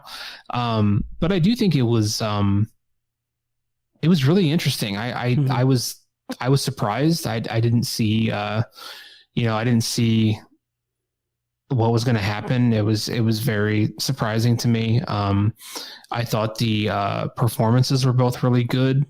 There was it's got a pretty good script. I think one of its weaknesses is the kind of the blending of the comedy and the drama. I think it probably touts itself as like a dramedy kind of movie, but it's mostly just a drama. Yeah. With some comedy sprinkled throughout it. But I was mostly just really blown away by the 2 performances. I thought were just great, especially Mia Isaac. I had never seen her in anything before. Yeah. She's still pretty new. And John Cho, I think, most of us sort of relate him to his comedy career. He's Harold from Harold and Kumar. That's what a lot of us associate with John Cho. And to see him in such a traditionally dramatic performance was really different. And I think he did a fantastic job. But yeah, I just really appreciated the emotional journey of the movie. I understand where you're coming from with your criticisms. But I just had an opposite reaction to it. I thought it was, I just thought it was well done in my book. I mean, we'll talk about it more in spoilers, but I just liked it. Yeah. And it's interesting. Like I'm not, I know Mike likes to say, yucking your yum, but I'm not trying to spike your Kool-Aid or anything. Sure. Yeah, I know that. But we'll talk more about it in spoilers, but I do understand. And I do like it. I don't disparage you or begrudge you your opinion or anything by any stretch. I never do, obviously. But I can see how it can be much more effective on you than it was for me. Did you ever see Life Itself? Even though I know that it's not the same people, but yeah, you did? Yeah, I did see that. Yeah. Okay. How'd you feel about that movie? I liked it too. I probably didn't give it 4.5 stars. I did like that movie. Okay. I read the book too. Oh, really? Or no.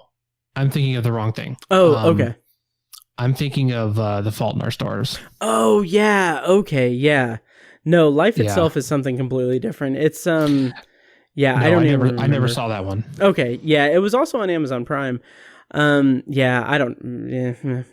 you ever watch This Is Us? I've seen some episodes, but it didn't really look like my cup of tea. Okay.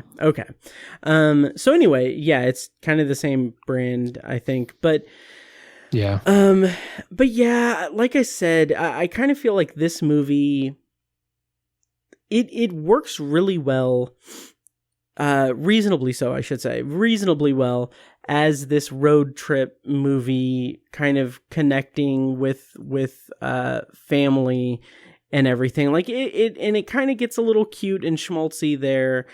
But there's also like little things here and there that don't really compute. Like the one thing that I'm just like, how is this something that an actual human being would do? Like it's not a spoiler per se, but like there's a point in the movie where the daughter, Wally, is like they're at a motel on like the leg of the trip, and she goes outside and starts kind of partying with these guys that are nearby, and then she goes to another location and then kind of just falls asleep, and then I understand that on paper that oh, teenager's gonna teenager and go do that, but how I feel like it's not written well, because I don't understand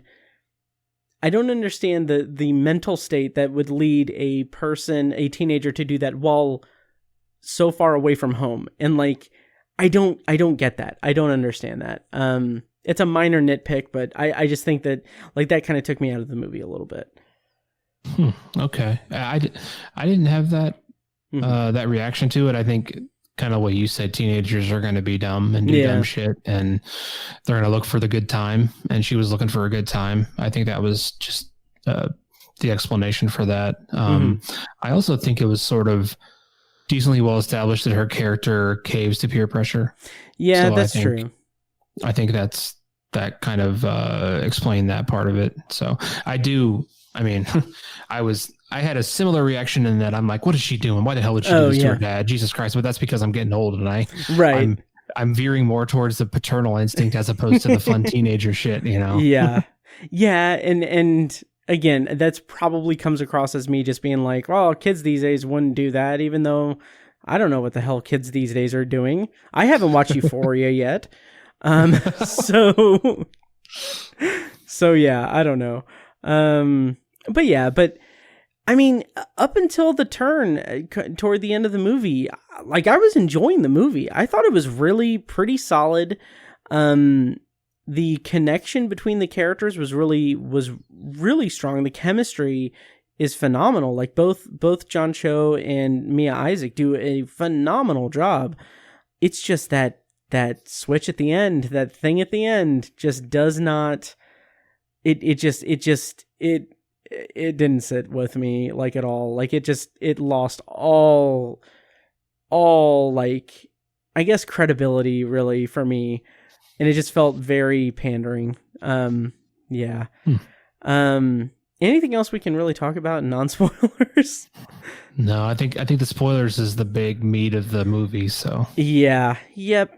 Which I'll end the non-spoiler saying this: when a movie exists where the majority of the movie is one thing, and then the rest of the movie is kind of another thing, sort of, I kind of feel like when there's not enough in the majority of the movie to discuss in a more thorough non-spoiler section, and it is predicated to us going into the spoiler section, I feel like that's indicative of a problem with the storytelling. Or maybe we've also been going for almost 3 hours, so who knows? Yeah. So, anyway, we're going to go into spoilers for Don't Make Me Go. So if you don't want to be spoiled, go ahead and sign off and come back when you watch it. It's available on Amazon Prime. I rated it 2 stars. Tiny rated it 4.5 stars. And I'm going to play a clip from the trailer while we go into spoilers. So stay tuned for that. There's one option, but the operation is risky. So when are you having the surgery? I don't know. How do I tell my daughter? I'm kind of it for her. So how are you?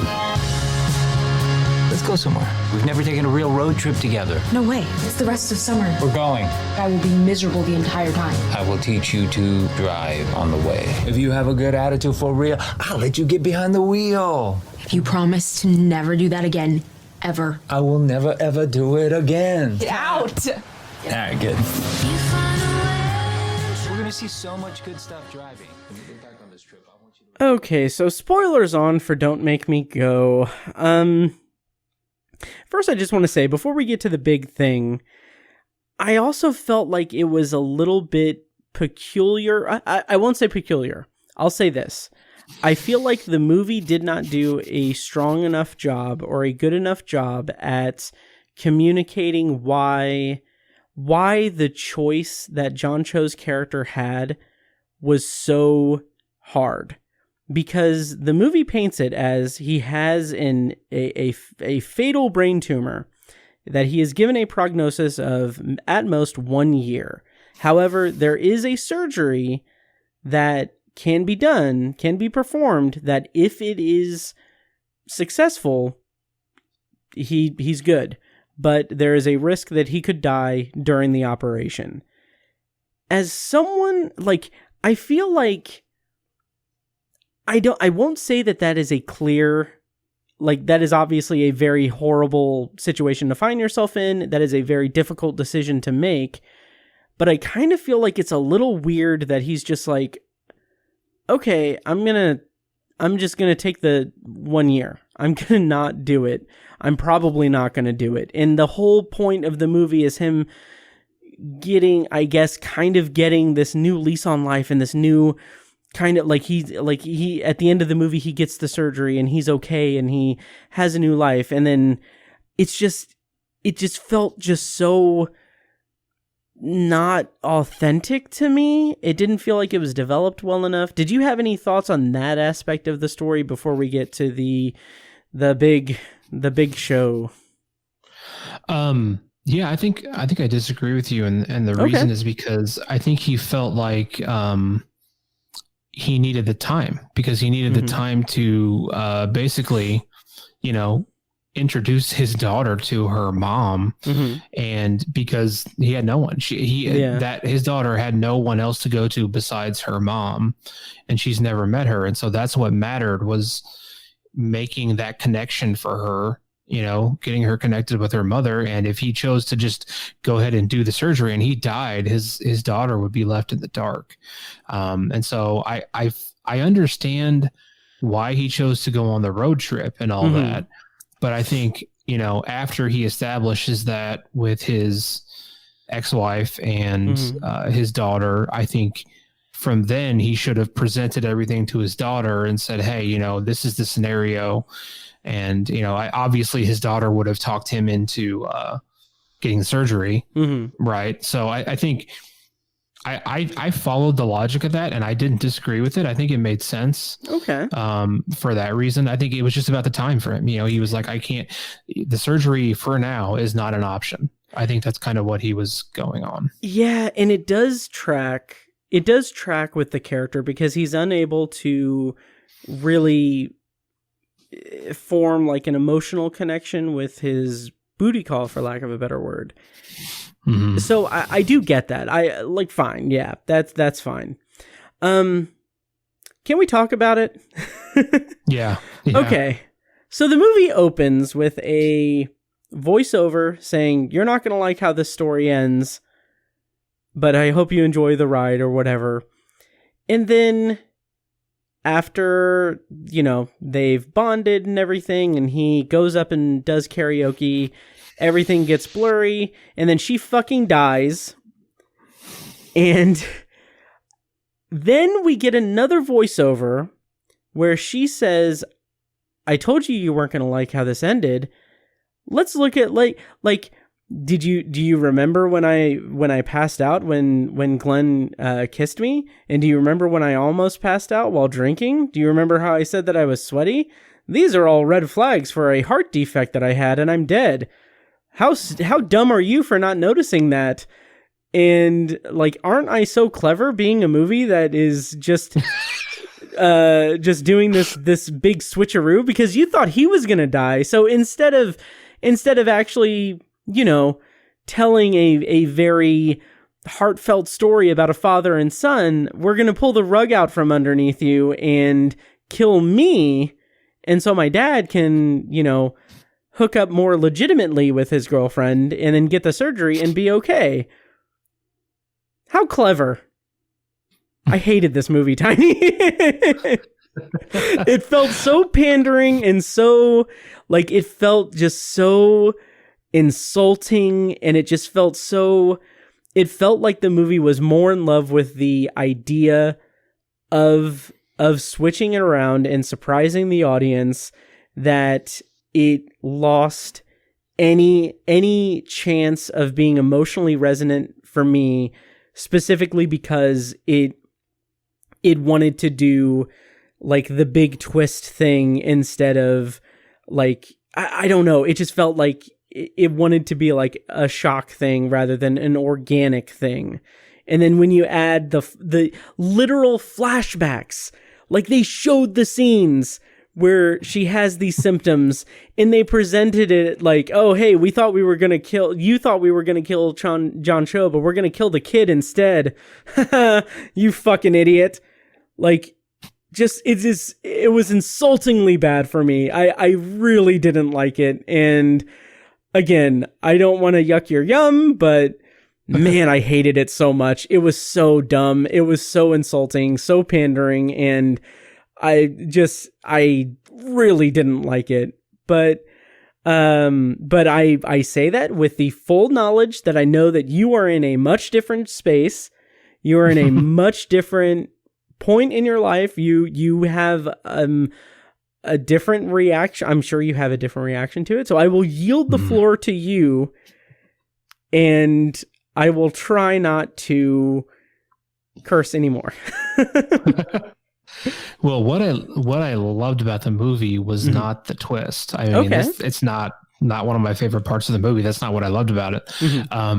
I will give you that there was an overemphasis on the twist. Like they think they're cool, like M. Night Shyamalan twist kind of people. Yeah, I will give you that. I think that was clunky. I think the flashbacks to show that she had symptoms were kind of necessary. At least I wasn't. I mean, while I do agree that they were kind of again hammy, clunky a little bit. I was watching it and like, oh shit, she was having symptoms. I didn't even think of that, you know. So it was useful for me as a viewer. I'll put it that way. I really don't see the insult, I guess, that you were emphasizing. I don't think it was like cruel from the filmmaker standpoint or the storyteller. I don't think it was like, aha, you idiot, we thought we were going to do this, but we actually did this, you dumbass. Like, I really don't think that was an intention at all. I'm sure it wasn't the intention. I'm sure it wasn't the intention, but like when you have a dead teenager telling us over voiceover that, oh, hey, I died, it wasn't my dad. Like, that just feels like, it feels like hack writing. It feels like it's so hacky and so in love with the M. Night Shyamalan-ness of it that anyway, sorry. No, that's fine. And I, you know, it does have voiceover in the movie, and I'm not typically a fan of voiceover. Right. Sometimes it works. I don't think it was really bad, but it wasn't particularly good either. It's not the best storytelling tactic. But having said all that, I think there's a better version of this movie that exists where they go and meet the mother, and she's not a good person. She's in a bad place, and it's a emotional toll, and it's a horrible thing. And then they go home, and John Cho tells her what's going on, and she tells him to get the surgery, and he gets the surgery and he dies. And then she has to go live with her mom legally. But of course, that would afford a position that would afford a scene where basically she has to try to start getting along with her mom, and they find a good relationship with each other, and they relate to each other, and have it. That could be a happy, kind of soapy, what's the word? Cheesy kind of ending too. But you could go a dark route where it's like the daughter is not happy living with her mom, and she misses her dad, and that would be super dark, but a little more grounded, I think. There's also a version, I think, where the gay best friend, I think his name was, I can't remember his name. I don't care. It doesn't matter. Oh yeah, I don't remember.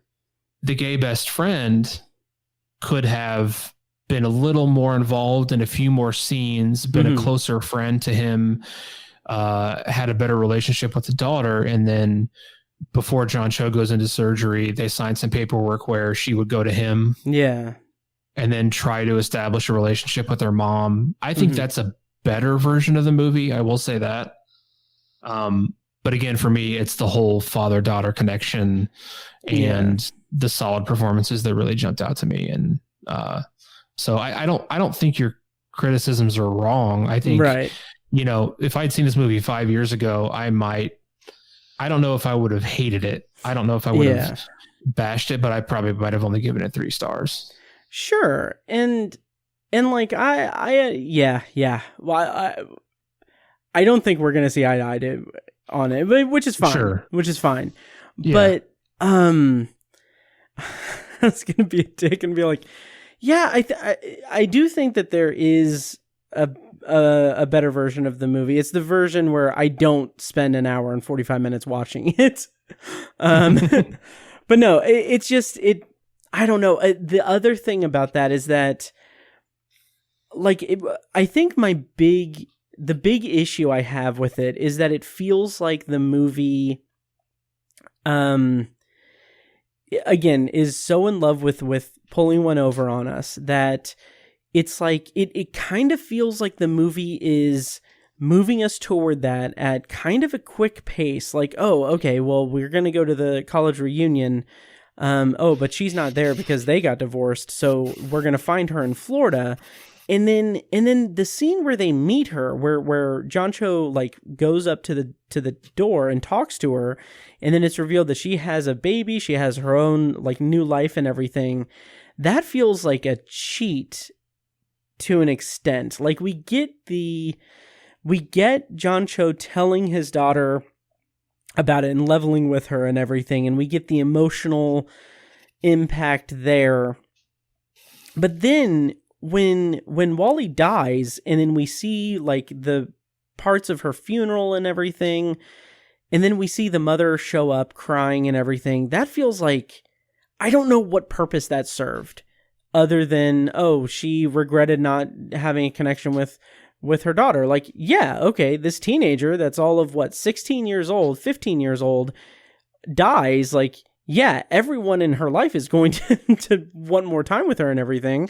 And I just feel like the mother character was not developed at all. Like, just didn't do anything for me. It was just like they had this emotional scene written between her and John Cho that just felt like, it kind of felt like toward the end, like, oh, we need to end this scene. We need to figure out like how, like, is she going to meet the daughter? No, because we're going to kill the daughter. So let's just reveal that she has her own baby and everything. And that's what, like, it kind of feels like they were breaking it down that way instead of being like, okay, what's the best way emotionally for the characters to interact, and like, what can they learn from it? And I know that I'm being super dismissive, and I'm being, I'm definitely downplaying it, or I'm being, I don't know, there's a word, but I can't think of it right now, but I'm being a dick. But I think that this movie, as much as I liked those first 2/3, I think that it had hacky writing throughout it that just did not deliver or do anything for me. Yeah.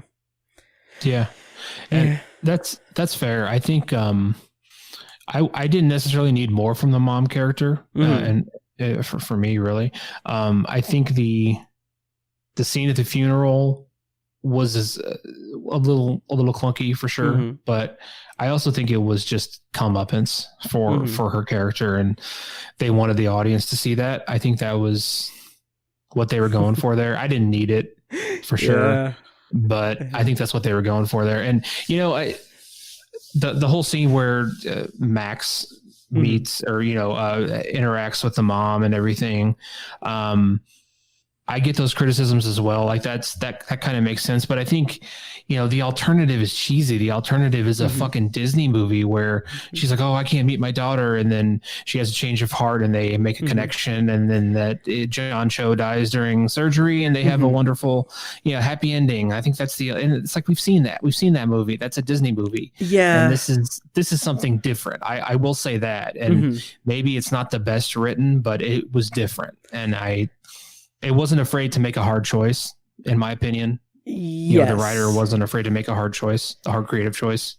I agree. You're absolutely right. I think that there is a middle ground to have there, because from my perspective, and again, this is me being very dismissive of it and being a dick, but I feel like the way that the movie plays out is like, I just imagine like writing the script and being like, all right, well, we just killed this kid as a surprise. Cool.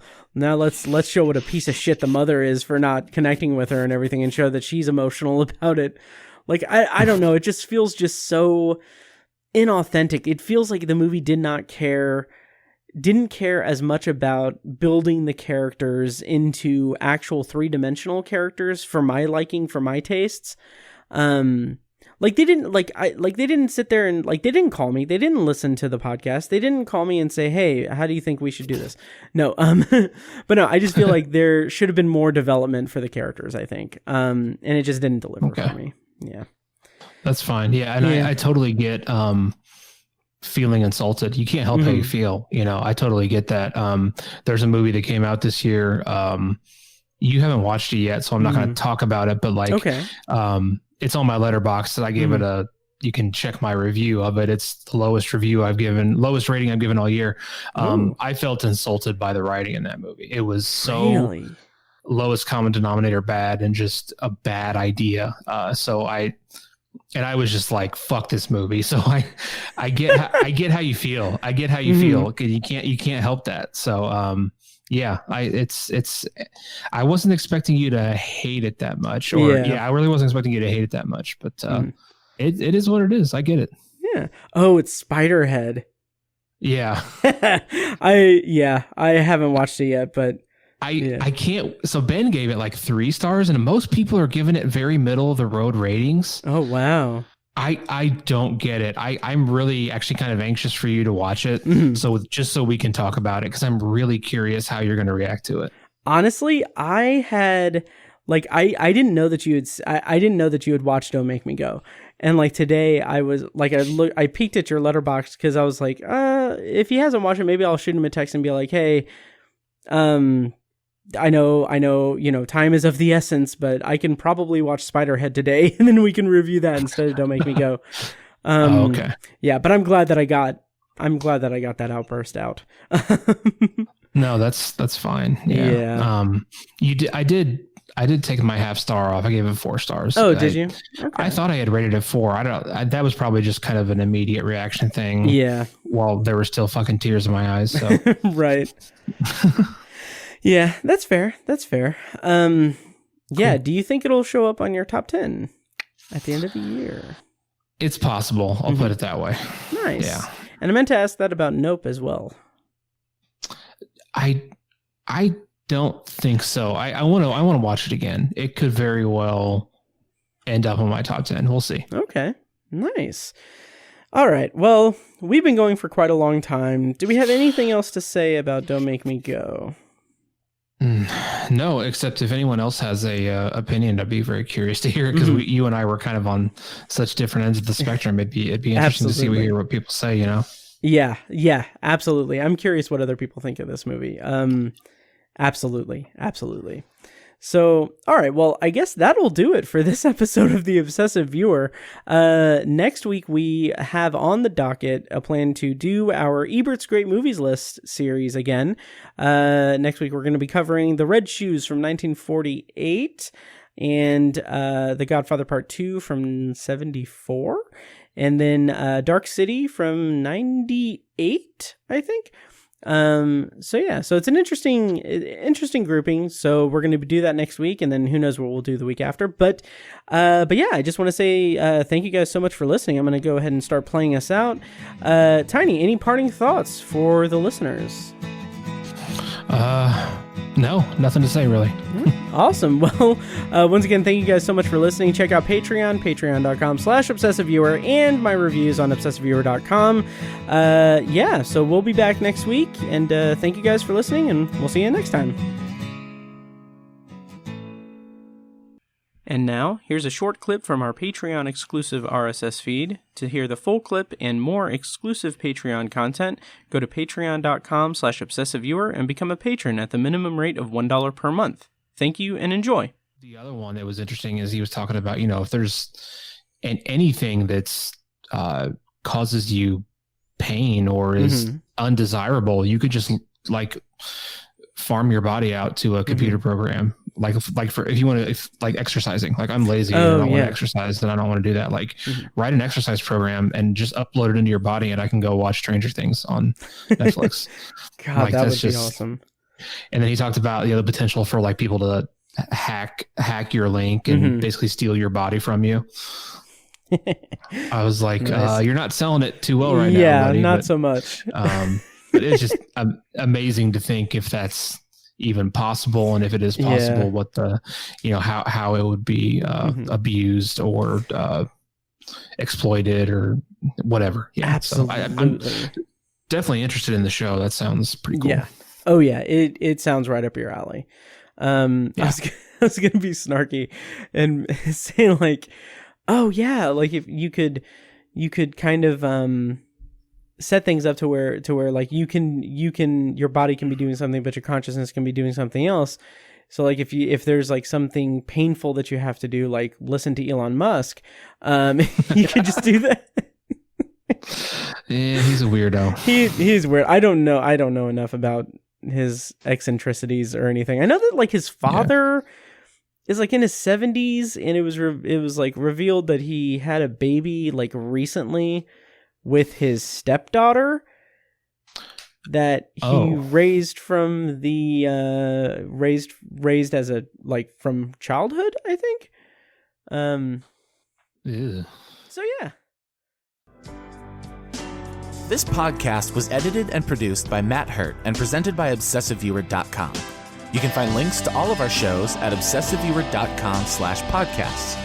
For exclusive bonus content, including reviews, commentaries, and B-roll episodes, you can subscribe to our Patreon at patreon.com/ObsessiveViewer.